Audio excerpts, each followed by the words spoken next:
Hello and welcome back to the Breakdown podcast here on BS Rugby. In this week's episode, I was joined by Ben from the fantastic rugby channel Rock and Roll Rugby to discuss Wales's upcoming autumn international fixtures. Wales face New Zealand, South Africa, Australia and Fiji in this autumn.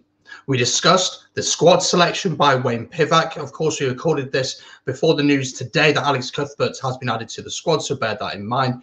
We also spoke about the absentees, how Wales will be likely to line up against these teams, what will be the tactic, and what will be the mindset of Pivac going into these tests. I hope you enjoy. If you're watching on YouTube, make sure to hit that subscribe button down below. It's free to do. We're going to cover the autumn internationals in a lot of depth over the next few weeks. Leave a like on the video and comment your thoughts down below. If you're listening on Spotify, please do give us a review and, of course, let us know your thoughts. If you're watching here on YouTube and you want to jump over to Spotify, that'll be massively appreciated. You can listen to the audio version. There'll be a link in the description down below. Anyway, enough from me. Enjoy the pod. Hi, guys. Welcome back to the Breakdown podcast. I'm joined by Ben from Rock and Roll Rugby, and we are going to discuss the autumn internationals from a Wales perspective as we have 4 games coming up over the next month or so. Ben, good to have you back on the channel. How are you doing, mate? Yeah, really good. Thanks, mate. Been a while, but yeah, we're back now and looking forward to some rugby in the next few weeks. Absolutely. Well, the Wales squad has been announced. They'll be on the screen now. An interesting mix of players. I won't read through all of them, but you can have a quick look at them yourself. A few uncapped players in there. Two uncapped players. Two uncapped players. No, not two. Yes, 2 uncapped players in there. And, of course, a few big absentees from there. Overall, Ben, what's your feeling about that squad? What do you make of it? Yeah, there's a lot of strength to build on there. You know, we've come a long way since Pivac took over, and the horror show that was the last autumn series. You know, there's a lot of players that have come out and really shone in the limelight in the time that he's been in charge. And you've got those youngsters coming up and through now. You know, Ben Carter got his shot over the summer against Argentina and Canada. He gets that call up again into the national side. Ben Thomas, likewise, you know, he played really well for Cardiff a majority of the year last year, and he's like sort of returned to the squad then, and you feel like deservedly so. But then you've got a mix of the stardust is still there. You know, we've got Josh Adams from the off. Louis Rees-Zammit will be coming back after the New Zealand game. We've got, Thomas Williams, who's on top form, probably one of the most unlucky players to miss out on a Lion spot this summer, you must say, from the Welsh team. So lots of promise, but it's just interesting how it's going to go now, considering the sort of the strings that are pulling us back. You know, we've got the English boys away until the South Africa game, and obviously we've got the amount of injuries that we've also encountered over the last few weeks as well. So definitely going to be a challenging few weeks, but I think it's a good time for us to see where we're at. We're 2 years out from a World Cup now, and it's time to start hunkering down on those key selections. You know, you look at the loose head selection. I just got a list here now: Wyn Jones, Rhodri Jones, and Rhys Carré. You know, Wyn Jones being that's outstanding choice there. You know, from the Lion series, he was absolutely superb. But Rhodri and Rhys Carré, they're scrapping it out for that loose head jersey in replacement, you know. Then looking at the tight head options, likewise again. So there are some standouts that are, the Pivac's first choice, but I think there's some boys now that have really got to grab that opportunity and think, when we're looking at strength and depth, I want to be second in command. I agree. And I think this squad is a fascinating mix of youth, of players who maybe have a little bit to prove. Pivac spoke about it. He said, look, some of them have been picked on reputation, not on form. And I think there are a few names that I want to throw at you and see what you think about them, because some boys have missed out. So first of all, Jonah Holmes, missing out. Very surprised about that. Outstanding form. 2 tries against Connacht to get the Dragons their first win away there since 2004. Offers cover at fullback on the wing. Couple of caps already for Wales. Why do you think he's missed out? Do you think it's a reputation thing, as Pivac did say? It's hard to say, because when you've got a player that's playing that well and is in the form that he's in, when I was reading through it, there was a few players that had one-to-one phone calls with Pivac when he talked about his reasoning behind it. For me, I think it's one of 2 reasons. It's either that It was a like-for-like option. You know, if you look at the way that Jonah Holmes plays a game and the way they're Owen Lane, they both like to come back inside and look for work. They both like to punch holes. You know, they're both strong guys. Both absolutely rapid when they get into the wide outside channels as well. Jonah Holmes, you'd probably say, has got a little bit of extra versatility on his side. But if it was like a way up between the two, you know, you could see that may be where he might have lost out. The only other thing that I could come to the conclusion of was that within the Dragons setup, he is the go-to man. He is, you know, let's get the ball out to Jonah and see what happens. Is that the game plan that Pivac's going to play over these next few weeks? It's not what we've seen so far. So maybe it's a case that he's looking for someone who's going to come looking for work a lot more. And that's probably why someone like Owen Lane has gone in ahead of him. Again, it's a minuscule little markdown, but when you've got tight margins like that, that's what it comes down to at the end of the day. But yeah, definitely really unlucky to miss out. Yeah, I think so as well. And it's difficult because obviously, as I said, Pivac spoke about the reputation thing, but for players when they are playing on form, it does make you think, oh, is it personal? And someone we agree on that there may be a personal issue there is Rhys Webb. Played very well this season, 2 tries recently against Benetton. He's captained the Ospreys this season as well. I just got a feeling that Pivac likes his Scarlets boys, which is fair enough because he's obviously worked with them a lot. He knows how to get the best out of them, Kieran Hardy and Gareth Davis. Why is Webb miss out? Do you think there may be a personal issue going on there? I think there's been a thing with Webb, you know, a sort of let's say a dark cloud above Rhys Webb's head over the recent years. You know, I think since he made the move to Toulon, it's been very difficult for him to re-establish himself. He came back to the Ospreys, had a few niggly injuries when he first came back, but he started to get some games under his belt now. And I think the biggest thing that I've seen in Rhys Webb since he's come back is his maturity as a leader on the pitch, you know, and especially in these games where we're without quite a few of like sort of those big names, those first choice that we would mention.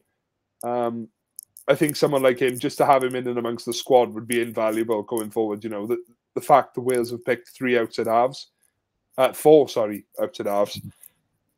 Why not Webb? You know, why couldn't you? Excuse me. Why couldn't you put Webb in there just as that extra player amongst the camp?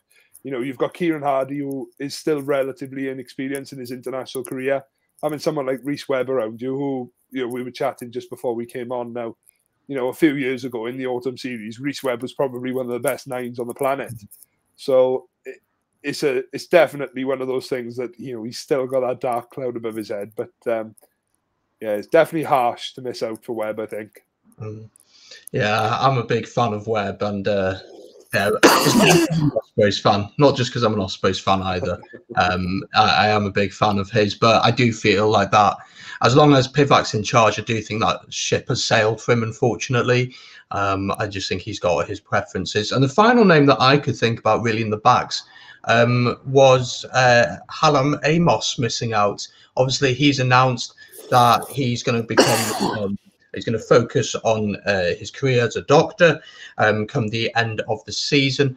Do you think he deserved one more chance with Wales, or do you think that there's no point having him in there if he's not going to be there past next season? I got a funny feeling it was Hallam Amos unpicked himself as opposed to Pivac not picking him, because I know that they had it's been well publicised that they had an in-depth conversation. And the day before Hallam announced his retirement at the end of the season, he said that, you know, the ball's in Hallam's court now. He's got some big choices to make in terms of his career. He's been training for a number of years now, and, you know, he's ready to take that step into the world of medicine. So just from that wording, I knew that something was coming the subsequent day, because you don't say something like that as a coach. You know, he's got a lot of choices to make unless... Number one, you've told him that something's going to happen, or he said to you, look, you know, we're 2 years out from a World Cup. You need to be giving these boys experience now prior to that. And 2 years' time, I'm not going to be around because I'm going to be working within medicine. So, yeah, I think it was, definitely a case that he unselected himself as opposed to Pivac not picking him. Yeah, I'd love to have seen him given a final go, but it's not to be. I think It'll be interesting this autumn because let's cast our minds back to when Pivac first came in. We obviously had that Six Nations, which was not great, and we saw Pivac trying to play his style, trying to throw the ball about. Then, if we look at the results from last autumn, we did manage to beat Italy in that one. We lost against England. We beat Georgia, but not comprehensively. It wasn't a good performance. And we were thrashed by Ireland. And again, it seemed like Pivac was trying to work out this style of his, trying to implement it. Maybe the boys not really buying into it. And then we had the Six Nations. And I remember one game in particular where we faced Scotland and we were at half time. We tried to play this expansive style of rugby. It hadn't worked. And it seemed like the boys came out the second half and were just like, scrap the game plan. We're going back to basics. And although we didn't win that game, there's a massive improvement from us where we went back to the Gatland style of play. And then, of course, the past Six Nations, incredibly, we won it. And I don't think many people would have expected that. But again, we didn't see the style that Pivac wants to bring, which we've seen at the Scarlets, where you throw the ball about, there's lovely runs, there's a bit of individual brilliance as well. Where do you think Pivac's mindset is at going into this autumn internationals? Because we're 2 years out from a World Cup now. If he wants to bring this style of his in, he's going to have to do it now. It's too late in the Six Nations. It's too late next autumn. Or does he just say, right, this has worked so far? And we know what the media is like in Wales. We know what the pressure is like in Wales. So where's his mindset at, do you think? I'll take you back to the summer when I went down to watch Wales when we took on Argentina in both games. And don't get me wrong, we were up against some top-class opposition. You know, Argentina were preparing themselves ready for the Rugby Championship. But at times during those games, and again, we were without a lot of those players, you know, between players that were being rested and players that were on the Lions. So we were without a lot of those big names. But we looked almost clueless. You know, defense was very, very shaky at times. Attack, we couldn't string passes together. And I think sometimes it's too much, too quick. But you've also got that thing of thinking, right, we're 2 years, like you said, we're 2 years out from a World Cup. Something has got to start clicking, you know. In the Six Nations, we were a fantastic counter-attacking side. You know, when we were given the ball, we were happy to try and create. And I think towards the end of the Six Nations, when the likes of Fiji were given more opportunities to get involved in that setup, we started to see a little bit more of the old Pivac style that we knew down at the Scarlets. In this autumn, I don't know how much of that we'll see, you know, especially in the New Zealand game, because his first two choice outside halves are not going to be available for that selection. So he's either going to have to choose Anscombe or Priestland, providing they both stay fit, touch wood. And they're going to have to run the game. So it'll be very much a case, I think, especially against New Zealand, that take your chances when they come, but play a sensible game. You know, we don't want to be letting New Zealand come at us from all angles. So we're going to have to pin them back with a kicking game. So that's why you could see Priestland maybe starting. But I think as we start to transition then towards the last three games, I think Pivac, especially that Australia game, because, you know, that's well, and the Fiji game as well. They're World Cup warm-up games, effectively. You know, they're the sides that are going to be in our group come World Cup time in France. So he's got to take those games and look at them as if they are World Cup games, and what sort of game style is he going to play. Autumn internationals are notoriously for Wales more about the result than they are about the performance.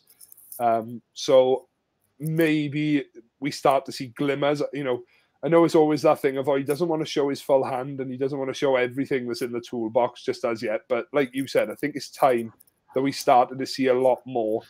I think there's some key selections that'll dictate where that goes. You know, does he go with his tried and trusted, you know, solid midfield partnership? Does he go for the likes of Johnny Williams and Jonathan Davis, who, you know, have started the season relatively poorly down at the Scarlet, you know, with the big games that they've played so far?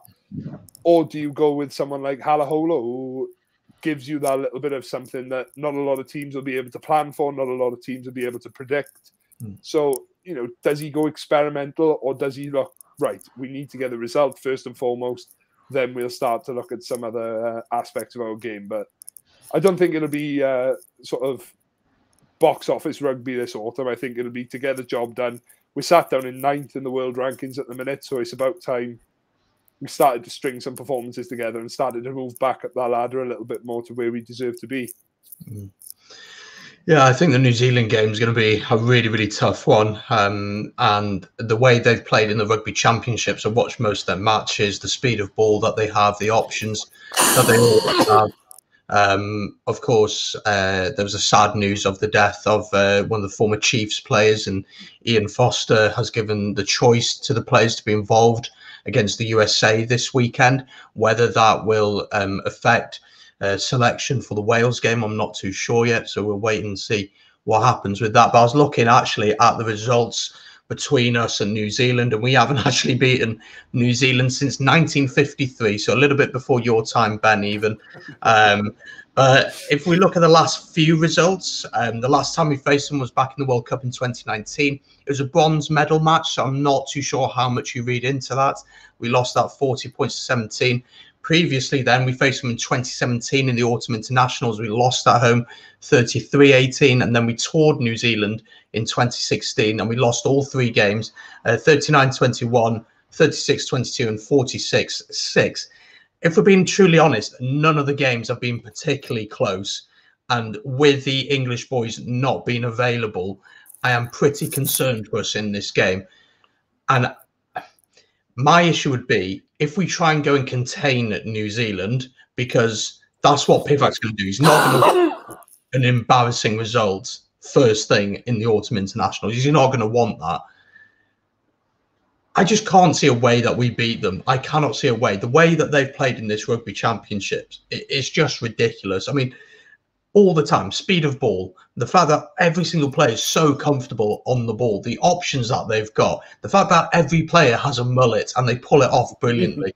I'm not really sure how I feel about that, but what will be the approach for this New Zealand game? Is it going to be that Pivac goes in, let's try and contain them, or is he going to say, do you know what, it's the first game, we're going to try things out? But I just can't see him being like that. I think he's going to be pretty aware of the pressure around him on this one, potentially.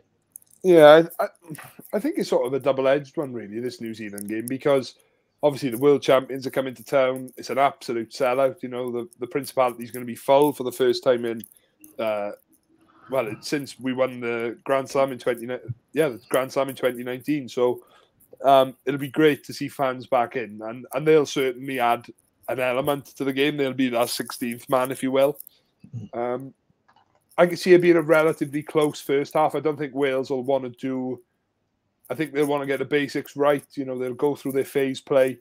They'll try and exploit spaces where possible. But I think the biggest thing they've got to do is to just get up in the faces of New Zealand. You know, we saw in that final game of the Rugby Championship, you know, South Africa managed really well to sort of, not sort of stem New Zealand, but give them enough to start doubting themselves. And in those sorts of games, the margins you win and lose on, you know, can you put enough pressure on Bowden Barrett, you know, to get a couple of drop passes, a couple of missed kicks at goal? Can you get that sort of element, you know? But it's very rare, you know. New Zealand are one of the best sides in the world for a reason. They keep coming at you from the first minute until the 80th minute, and I think notoriously that's where Wales have struggled. I remember the game in 2017 where it was a Bowden Barrett chip, which he collected and scored pretty much under the posts. That up until that point we were playing quite well, and I think we were in contention for the game. But it's moments like that that win or lose you games, and sadly for us, you know, that was the start of the end almost. You know, I think Kaino went over again towards the end, which, you know, sort of made the scoreline a little bit more generous than maybe it was. But you know, they don't deserve, you know, they're the only country apart from South Africa that don't get called their national name. You know, they're called the All Blacks for a reason. They're one of the best around. Yeah. They're a fantastic team to watch, and you know, even as a begrudged Welsh fan watching their rugby they played during the summer series, my gosh, they're all so comfortable on the ball. They're all comfortable in whichever position they end up in. But they do the basics well as well. They got a really solid line out and drive. Their scrum is so much better than it has been in years gone by. So they are pretty much the full package. And if they come in all guns blazing with, you know, their full stars, it's been a long year for them. So similar to South Africa, we're going to see some of their guys left at home for family reasons or what have you. But they're going to come to make a statement, and we're the first up on that journey. So we'll see what they do to the US on the weekend first, and see where we go from there. Yeah, I think you hit the nail on the head that they just all do the basics so well. The fact that, they're just all so comfortable on the ball, the speed of ball. Surveyor at 7 or 6, he can play both, and he, in my opinion, is one of the best players in the world right now.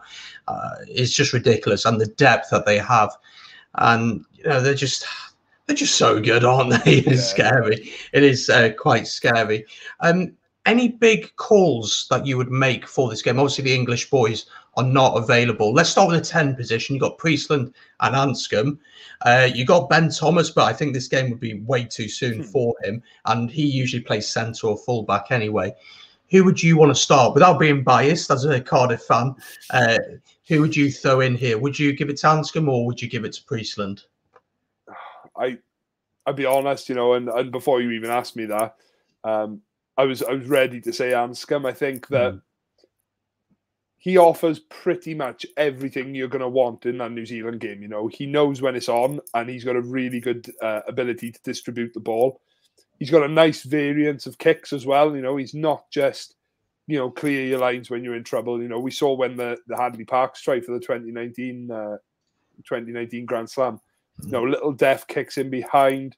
The 50-22 as well. He's got the eyes and the vision to be able to try and execute something like that. So, and when it comes to kicking goals, the Cardiff boys will know this all too well. That if penalties are given away at breakdown time, he's going to punish you from pretty much anywhere on the pitch.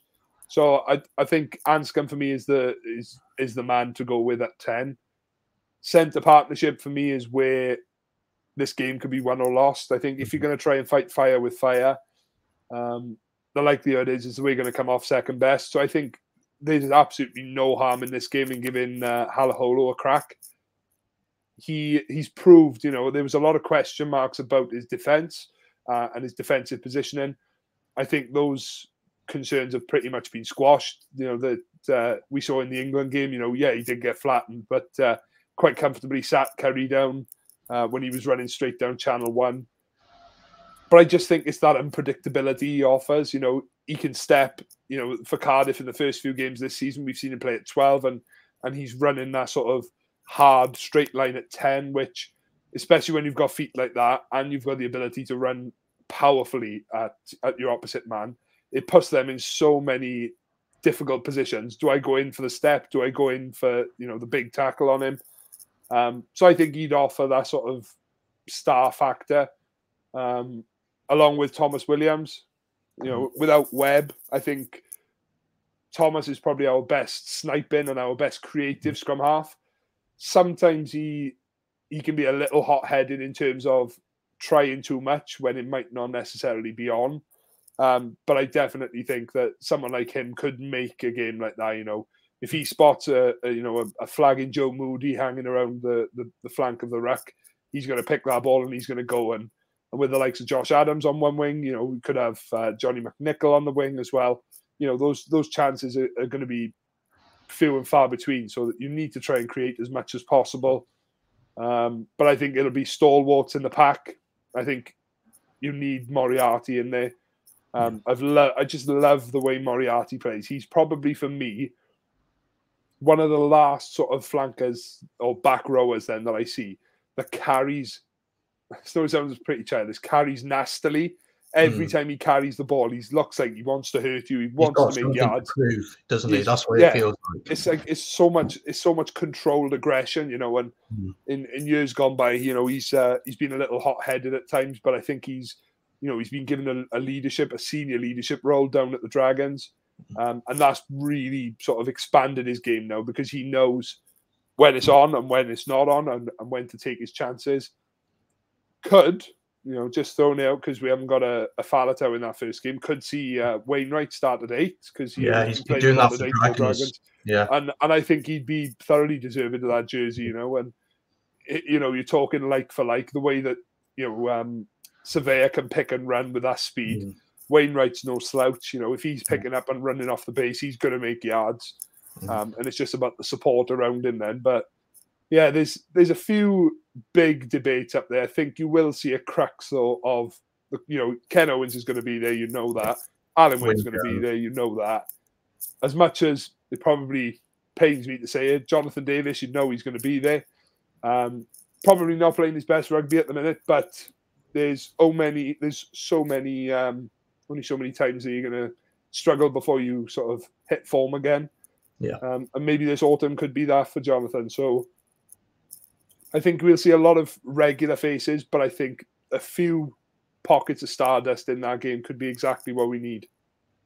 Yeah, I can just see it now. Jonathan Davis going next to the corner, handing off Bowden Barrett, scoring to win us the game, beat New Zealand for the first time in 60 years. Happy days. One player I did want to mention, and I think he's been so unlucky with injuries, and I think when you've got him in the team, you don't always notice what he does, but when he's not there, you always notice it. It's Josh Navidi. He's going to be out until after next year's Six Nations. It's an awful injury for him. I think this will be the game where he would thrive. He'd slow that ball down so much at the breakdown, and that's something that we would need. So in his absence, who would you pick, and how much of a miss do you think Navidi's going to be? Like you said, Navidi is for me the all-in-one package. He can tackle, and he can put multiple tackles in during a game. He can win the ball, turn it over as many times as you can expect him during the game. He makes the hard yards. He carries ridiculous amounts, and sometimes he's got 3 or 4 guys hanging off the back of him, and he's still charging forward. So I don't think that you could say that there's a direct replacement for him. And the sad fact is that the likelihood is we're going to have to split Navidi in two almost. We're going to have to pick 2 players to replace him. So I think he will go for the likes of Wainwright or Moriarty in that back row to offer that carrying ability, off the base, making yards, setting a platform for the forwards to get in and the backs to get themselves set. Wouldn't be overly surprised if Ellis Jenkins gets a start at 7. Really wouldn't be surprised. No Tipuric either. No Tipuric either, no. And Ellis has played really well since he came back in at the start of the year. He's managed to keep himself injury-free. Came off against the Sharks last weekend, but Dai said that it was more of a precaution than an injury worry. So I think if he's let loose, he could cause all sorts of trouble at the breakdown. But he's a really good connecting player as well. He's got a lovely pair of hands on him.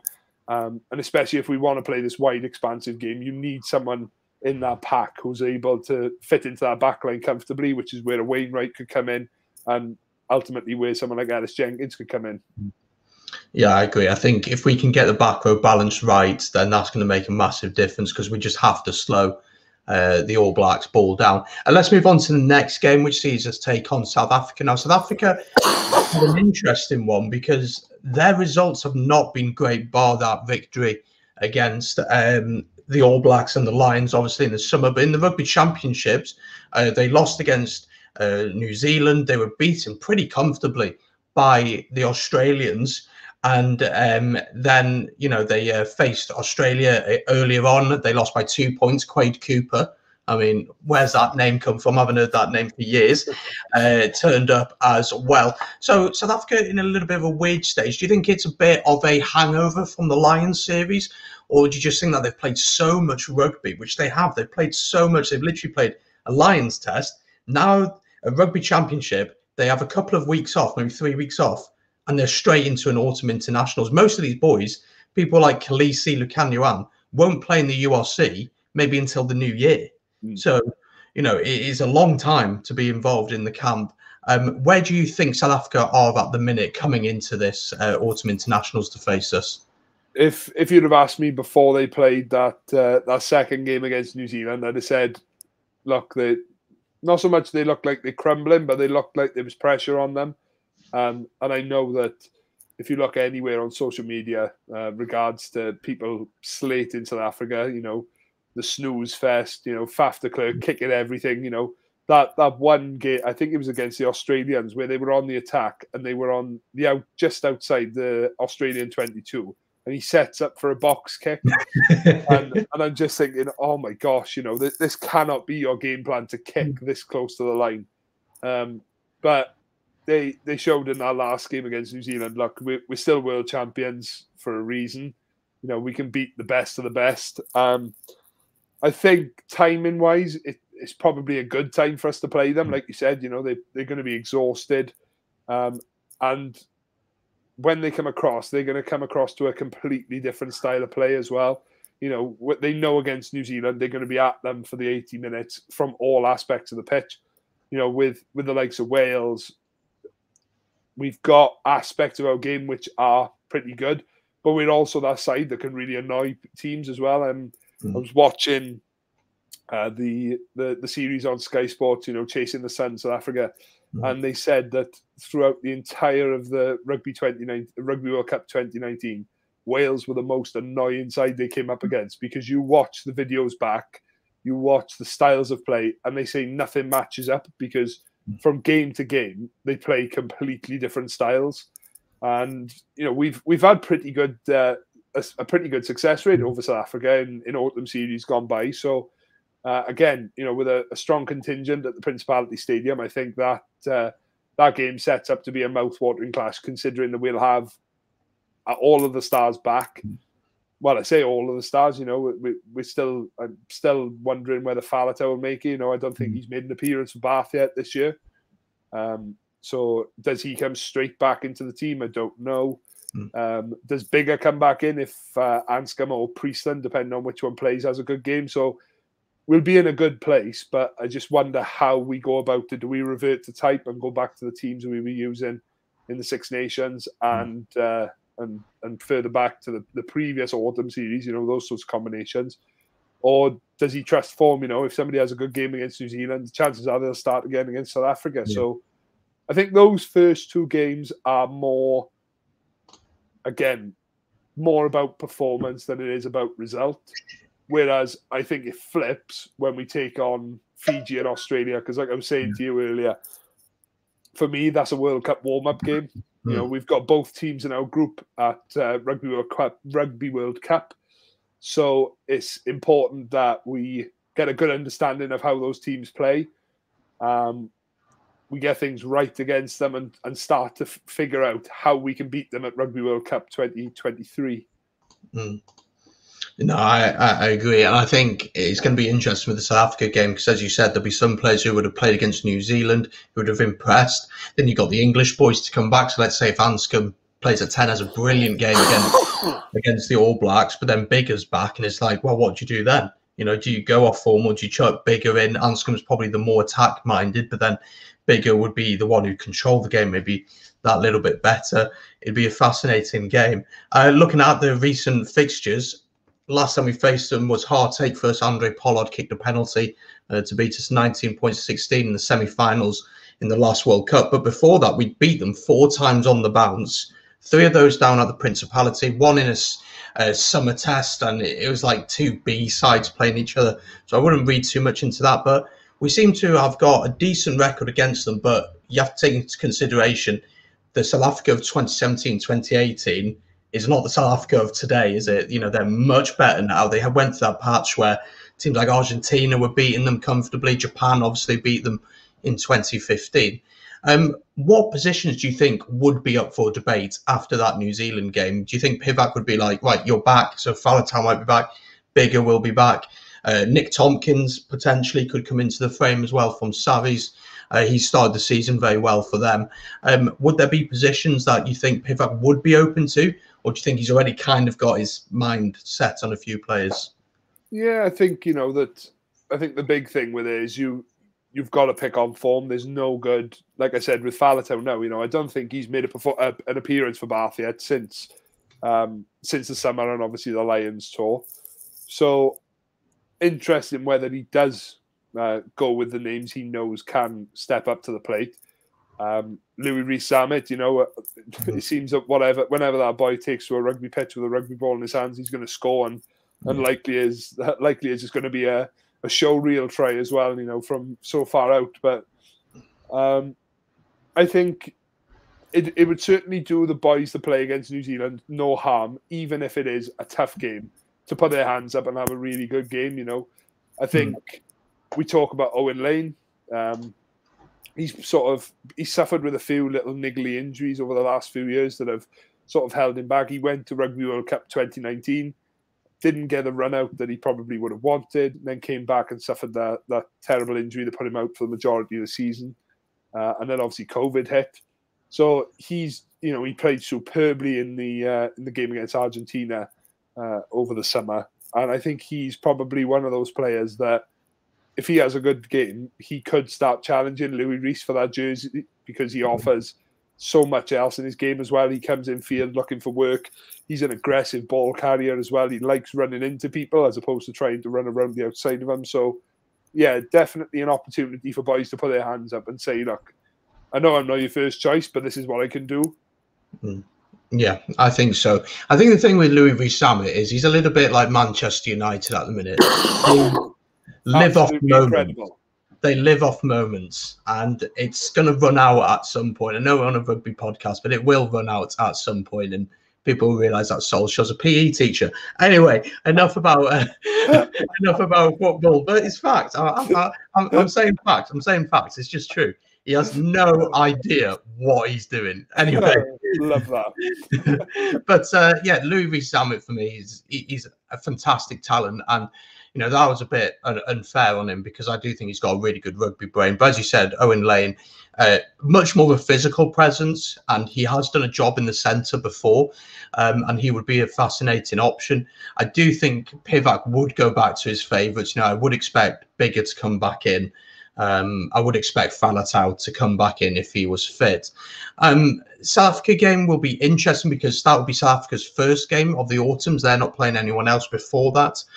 We would have had a run out. And as we've said, it'll be a pretty tough, it's been a tough schedule for them. If we move on to the next game, which is Fiji. Now, we just seem to play Fiji every 10 seconds. We seem to face them all the time. Of course, memories straight away turn back to 2007, where they managed to beat us in France in that World Cup, 38-34. Recent results, looking at them, we've been pretty comfortable winners over them. We beat them in the World Cup last time out, 29-17, although we had a bit of a scare in the first half, I remember. We then beat them in the World Cup in 2015, 23-13, Autumn International 17-13. I've got a feeling that was a Sam Davis drop goal, that game, 17-13. Yeah, I think it was. I think that was it was in the 33-31 game, I think that was. Maybe, yeah. And then we... Right to the death. Yeah, I think it was, wasn't it? And then we beat them 66-0 back in 2011 in the World Cup. And we have them in our pool again. Sounds a bit fishy. But there you go. Fiji's an interesting one, isn't it? Because they always have this ability to throw the ball about. Semi Radradra, just an incredible player, one of the best players in the world. But the big question is, can they get the discipline together? Can they do it for 80 minutes? Can they get a solid scrum? Can they get a solid line out? Can they have the discipline and the control of the game? This is the game where we are going to try things, isn't it? Don't you think? Yeah, and I think the big thing, Fiji going through some changes now. Gareth Baber, former scrum half from Wales, he's taken over for Fiji for these autumn series games. But I think the biggest thing the Fiji get year in, year out is that individually they've got some of the best players on the planet. I was watching Joshua Tuisova on the weekend. I mean, that man has probably got calves as big as my head. And he just runs through people for fun. Again, a fantastic individual. Can they work him into a team and into a game plan that suits those styles of players? And he caused us havoc in that pool game out in Japan in 2019. But like you said, they're a team that can cause you big problems. They love to play the expansive game. They love to run with the ball. They've got some big runners, the likes of Paseli Yato.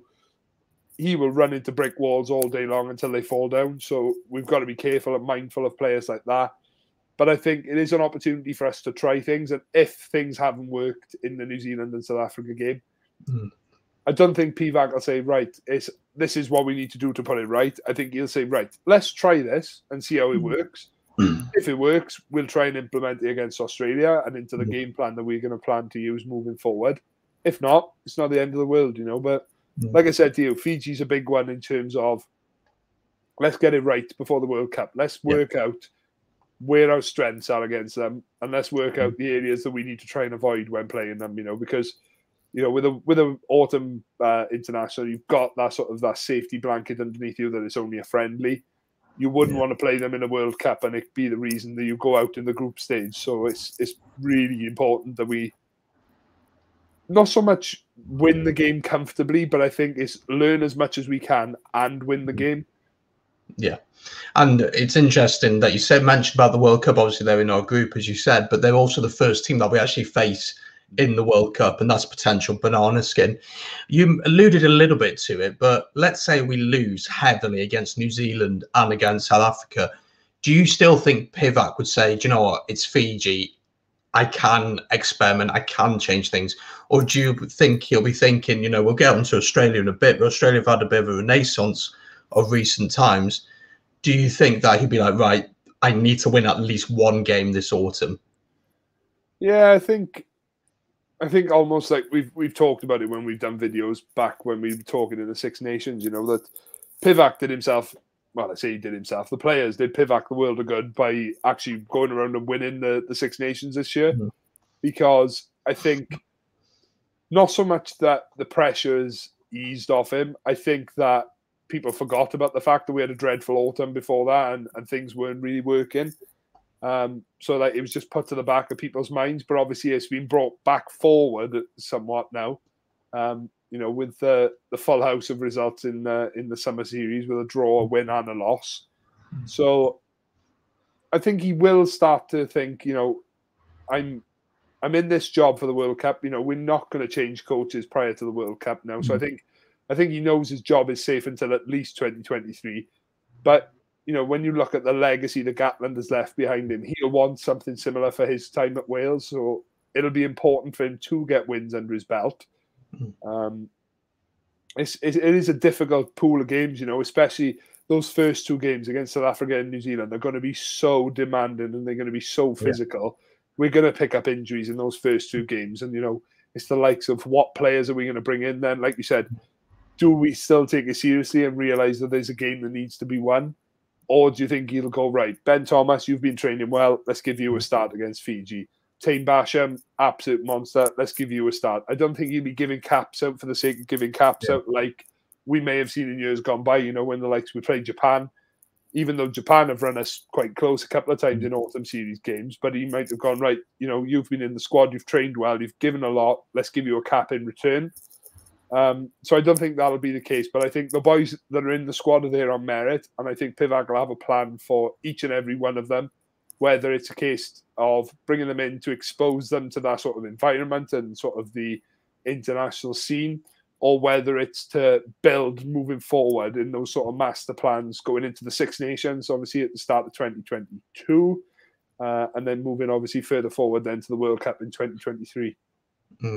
And that's the big thing now. If you want to bring new players in, if you want to get players into the camp, understand the way that Pivac wants to play, understand the system, get to know the team, gel as a team, this autumn is the time to do it, because everything now is gearing towards that World Cup. I think next Six Nations is too late. You need to be building up momentum heading into the World Cup. And let's move on to Australia then. Australia, of course, as I said, have a bit of a renaissance of recent times. Quade Cooper with a last-minute kick. I mean, I didn't even know he still played rugby. Apparently he does. And I just quickly got to mention Quade Cooper a bit more, because I remember, when would it have been? Mid-2010s. It might have been like 2015, 2016. And I remember he was on about halfway across the pitch on R22. And he springs this outdoor, like out behind the back pass, flies over 30 yards, straight into the hands of Adam Ashley Cooper, who just goes in the corner, and that's it, game done. Yeah. And an exceptional player. But Australia, as I said, have done pretty well of recent times. Against us, though, recently, we've not done too bad against them. 2 wins from the last games that we faced, and we beat them in 2019 in the World Cup. We also beat them in November 2018, 9 points to 6. But before that, we hadn't beaten them in nearly over 10 years. So it's a bit of an up and down, but recent times it looks like we're fairly comfortable against them.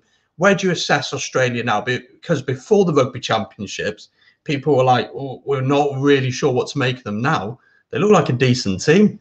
Yeah, I think they've had the massive problems. You know, they've really been up against it. Dave Rennie has had a lot to do since he went across from Glasgow, and he's had to rebuild that side from a position they were in where they were finishing bottom of the Rugby Championship. You know, you had the controversy around the squad, you know, with the Folau case, and that really did have a detrimental impact because for ages they didn't know who the next 15 was. They've had players there, you know, the likes of Reece Hodge, who in the last 2 years has played every position apart from scrum half across the back line. Yeah. So it's been a big, big experimental period for Australia. But I think this year, you saw the first few games in the first Bledisloe and the second Bledisloe Cup where New Zealand ran away comfortable victors, but there were glimpses in that game where Australia looked really, really good and they were really starting to build pressure on sides. With Michael Hooper at the back, you know, he's one of those players that seems to be coming into sort of a second light in his career now. He's, you know, he picked up a few man of the match awards in the Rugby Championship, and he looks back to the sort of that glittering best that he was when he first came on the scene. You know, him and Pocock, sort of terrorizing back rows all across the world. But yeah, they're definitely in a much stronger place now. My question moving forward though is can they maintain that? You know, can they just turn up against the big teams? You know, they turned up against South Africa on both occasions, winning those games. Turned up and got the win against Argentina, but not in the prettiest way that they would have expected it. So are they going to come into this thinking we're still trying to improve? You know, we've still got lots of areas of our game that we need to develop, as will pretty much every side they come up against over this autumn series. But I think Australia are in a good place at the minute, and they'll try and build on the successes they've had over the Rugby Championship. Wales, last game coming up, you know, we might have come off the back of 3 losses. We might have come off the back of a couple of wins. You never know. But Wales will see that last game as, regardless of whether they wins, losses, draws, is a must-win game against Australia because you talk about the Fiji game, but it's one that with the quality we have, you would expect us to win. But against Australia, that's the must-win group game because it decides where we go from the tournament. You know, if we come out of the group as group victors, it gives us a much nicer round of 16, quarter-final game, as opposed to if we come second, likelihood is we're going to come up against a group winner, which looking across, we can come up against the likes of France, England, New Zealand, South Africa. So we really need to be winning that group. And Australia, for me, is that hinge point. So it's getting notepad and pen out, homework time. Look at how Australia are playing because a lot of those younger players that they've brought through now are starting to sort of find their places in the side. You know, you've still got those old heads coming back, though. You know, James O'Connor came on for a game against South Africa as well at some point. Craig Cooper coming back. My God, I think Matt Gitto might lace his boots up by the time we get to the Australia game. But, Will Genia in there as well. Why not? By the time we get to the end of November, who knows? Stephen Moore might be back as well in the front row. Who knows? Yeah, Australia seem to have found some form, but as you said, if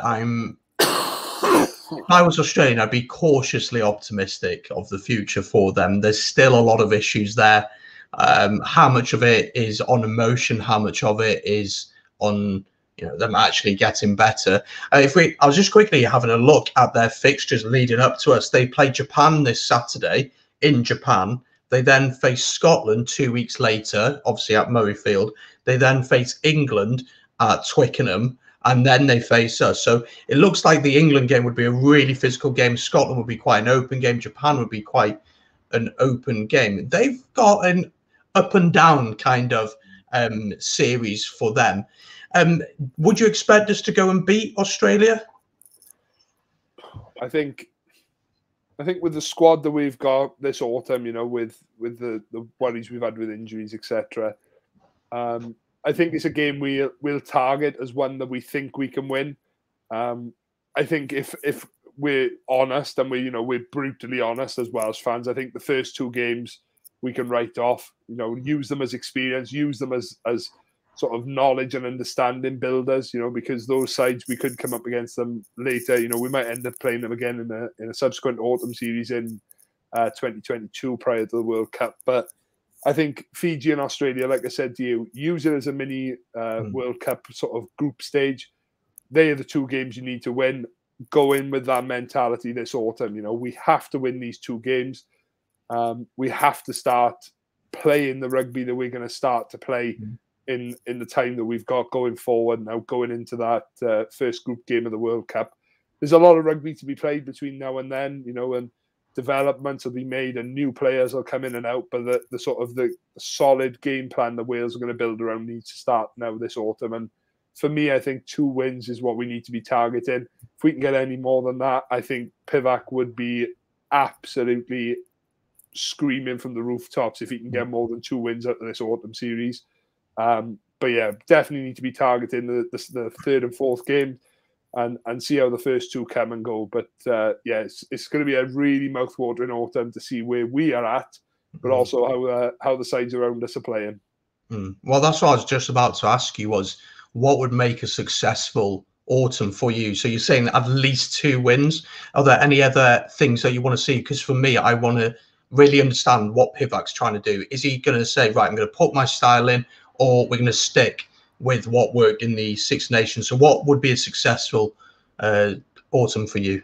I think he's got to come out of it knowing his key positions are sort of locked down. He needs his front row that he's going to use moving forward. He needs that locked down, and he needs that to be sort of developed and improved as we go further forward. I think back row is one that we're sort of chopping and changing quite frequently at the moment. I think you'd want to settle on that. 9 and 10 for me is that axis. You know, where are we going with our 9 and 10s? Because I think we're a very different entity when we have the likes of Bigger at 10 and say maybe Gareth Davis at 9, as opposed to if we have someone like maybe if we've got Thomas Williams at 9 and then we've got oh my gosh, Bristol fly off. My gosh. GD. Callum Sheedy. That would not come to me for the life of me then. If you're going with someone like Thomas Williams and Callum Sheedy, that opens a completely different ball game up. So I think the selections will say a lot, but I think he needs to nail down his key positions, you know, his playmakers, you know, his solid ball winners.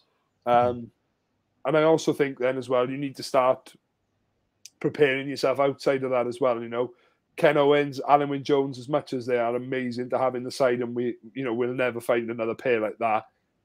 They're coming towards the ends of their careers, so we need to start thinking who's going to be carrying that mantle forward, and do we start giving them the exposure they need now? You know, you'd probably say on form, Elliot is going to take the jersey from Ken Owens, and he's had a lot of exposure in that Welsh camp, so that one I wouldn't be so worried about. Second row, you've got to say for Wales at the moment, you know, Will Rowlands has come into the fray now since he's come to the Dragons, and he'll be involved a lot more. He's an option. Ben Carter, his teammate down at the Dragons, fantastic young up-and-coming talent.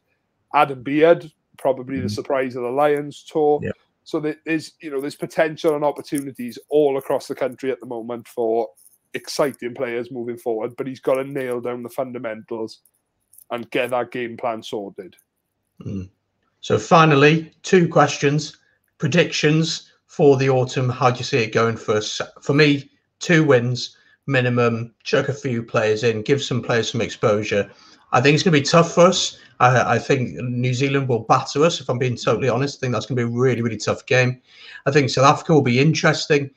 Depends how Pivac wants to approach, whether he wants to throw the ball about or try and do what the Lions did in the summer, which didn't work, and try and match South Africa. Throw a few players on for Fiji. Australia then, I think we'll go strong against Australia. It's always a tense game against them, and I'd expect us to potentially beat them. What would be your predictions? I think I'd echo pretty similarly to what you said. I think the New Zealand game will probably be close for the first 20 minutes, half an hour. But then I think that their class will start to show, and it'll almost be a case then that we'll be trying to keep ourselves in the game as opposed to, you know, causing New Zealand problems and try and win it. I think South Africa will be a physical encounter, which I think we're more than prepared for. And I think, to be honest, if we'd have gone with some more of that brunt and that physicality against the Springboks in the summer, we might have been a little bit better off with the series result. So I think it'll be close against South Africa. I'd probably say South Africa would just about edge it, but I think we'll definitely make a game of it. I think, like you said, Fiji will be one of those experimental games. I think it's on a Sunday, isn't it? So it's going to be one of the most random autumn games I think we've ever watched. But I think it'll be one that they'll stick to patterns, but again, they will look to try and that'll be the game where they will experiment if they are going to experiment, and then hopefully bring all that experience and knowledge together for the last game against Australia, and hopefully pick up a win against the Wallabies. Exactly. And the final question then, who is the player for you to watch out for? Who's the player that you're looking forward most to? Maybe someone who hasn't been in and around the camp for a while or is new to the camp. What one player do you think this could be a breakout competition for them? Ooh. Try and say his name if you can, the one from Exeter, however you say his name. Oh, Christianusa. That's the one. Oh, like I watched him when he played in the under-20 championship, and my God, that guy is an absolute monster. But I think it's about getting exposure for him. I don't think it'll be the breakthrough for him. Ben Carter, I'll go with. I think, you know, he got that exposure in the autumn. I think he's a perfect partner for Alan Wynne in the second row. Fantastic line-out operator, good around the park. So I'll give him from the pack. And do you know what? I'll make an Osprey happy. I think this could be the autumn series that brings him back to the of everybody's minds and why he was as good as he was before he got injured. Could be. There you go. A Cardiff rugby fan. Quite pleased with that, like, you know, quite chuffed with that. That's coming from a Cardiff fan, mate. I was almost. I am absolutely buzzing about that. The fact that you've gone Fanscom, absolutely love that. But yeah, I think there'll be a few players with big opportunities here. I think this will be a huge autumn for Jonathan Davis. I think he really needs to perform because there are certainly players knocking on that door for that centre jersey. We've got players who can play out wide or play in the centre. I mean, North has played there. Obviously, he's out injured.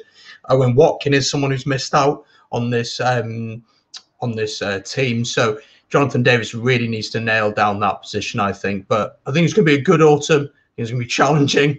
I think the first two games especially. But I think this is now the time for Pivac to really stamp his authority down. I think we'll get a really good inclination of how we're going to look in 2 years' time with that World Cup.